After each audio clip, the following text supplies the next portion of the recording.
What's up, Ragin Nation? How's it going? This is Alex Yu, and you're watching the Ragin Ronin review. I got a review for you. Last Thursday, I saw Beauty and the Beast, and it is, of course, the live-action remake of the Disney animated classic of the same name. Now, this isn't a film that I would typically watch just because I don't watch a lot of musicals. I'm just not a fan of them. However, Bill Condon is the director, and he directed Dreamgirls back in 2006, and I really enjoyed that film. It was just a very, very entertaining, enjoyable film, and I loved the songs that they sang in the film. And now we have Beauty and the Beast, which is also a musical, and I loved it. I actually really, really enjoyed this film. I thought it had perfect casting. Emma Watson, Luke Evans, and Josh Gad, I thought they put on excellent performances as their respective characters. Emma Watson played a perfect Belle, and Luke Evans and Josh Gad played a perfect Gaston and LeFou. So they were perfectly cast, and their performances were just spot on. The crazy thing is that I thought I didn't remember very much about the original animated classic, but then after I watched the live action version, it brought back a lot of memories. And as soon as they opened with that song, that musical number, I was like, whoa, this totally brings me back. And the thing is that I couldn't actually remember, but it just triggered something in my brain to remember all these wonderful feelings that I got once they sang that song. So that was fantastic. Like I said, Emma Watson was the perfect Belle. I couldn't think of any other actress that could do a better job than her. Her performance was great, the singing was great, and just everything she did for that character did it justice.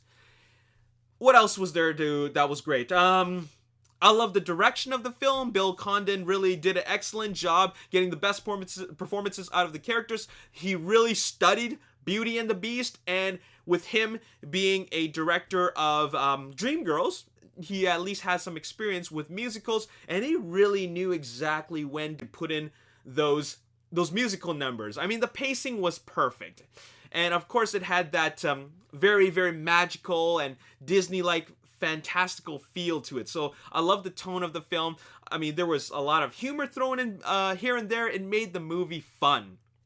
And then, of course, there's the those characters that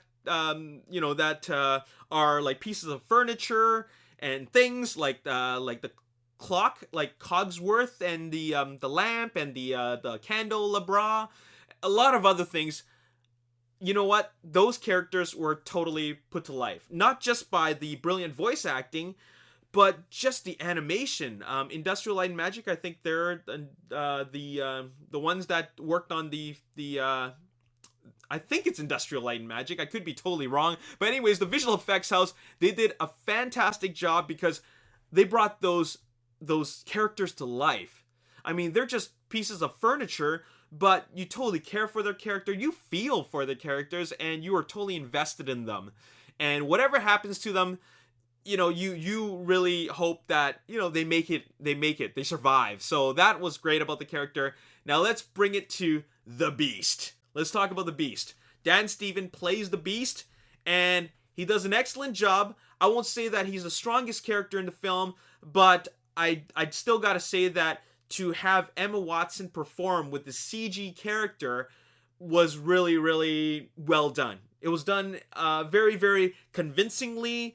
The Beast can have all kinds of ways of emoting, like he's ferocious, and then he's very, very soft, and it was just a really, really good performance.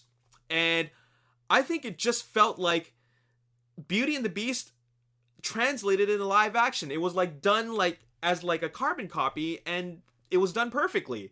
It was done like shot for shot for shot, and it was just done so beautifully. Like, there was this dance number that they did, and where they were dancing in the ballroom, and it was just really beautiful to watch. It was great direction. It felt so magical. And when it ended, I was like, oh man, I wish it could have gone on for longer. So that's how good it was.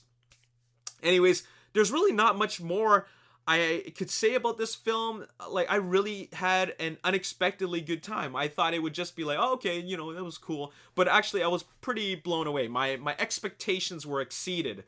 I can't think of really what a weak link would be in this film. I guess if there's only one thing I would have wished for was to see more from the Beast. I felt, to be completely honest, that his character, even though he's one of the title characters, I felt that his character was a little bit of the more weaker characters in the film. And I think one thing that would have added more to it is if he didn't make his transition so easily. You know what I'm saying?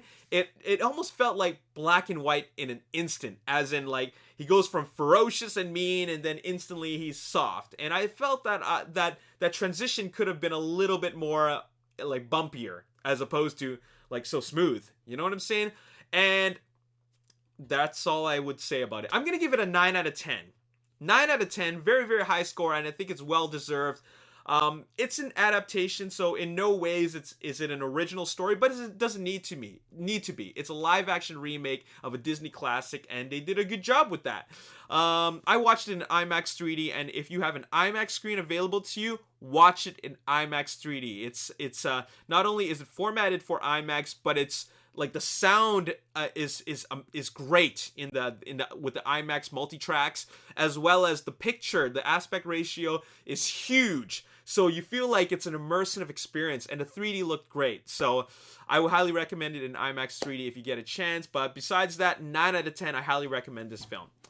As always, if you enjoyed this video and you want to see more, hit the like button, subscribe to the YouTube channel, like me on Facebook, The Ragin Nation. Also follow me on Twitter, Ragin Nation. My name is Alex. Thanks for watching. See you next time. Peace. For these characters.